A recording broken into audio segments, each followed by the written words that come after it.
Кривичниот суд на барање на одбраната ги одби телефонските разговори, односно бомбите како докази во случаите Тендери, Топлик и Тортура, за кои што специјалното јавно обвинителство поднесе обвиненија.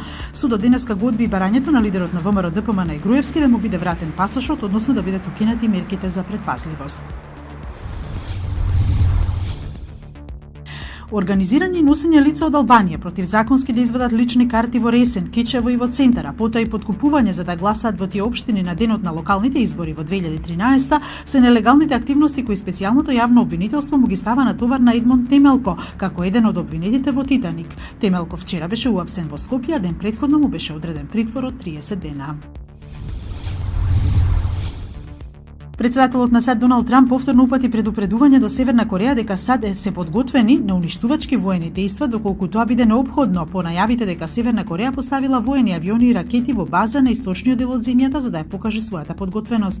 Ваквите дејствувања на Ким Јонг Ун Америка ги има на сателитски снимки.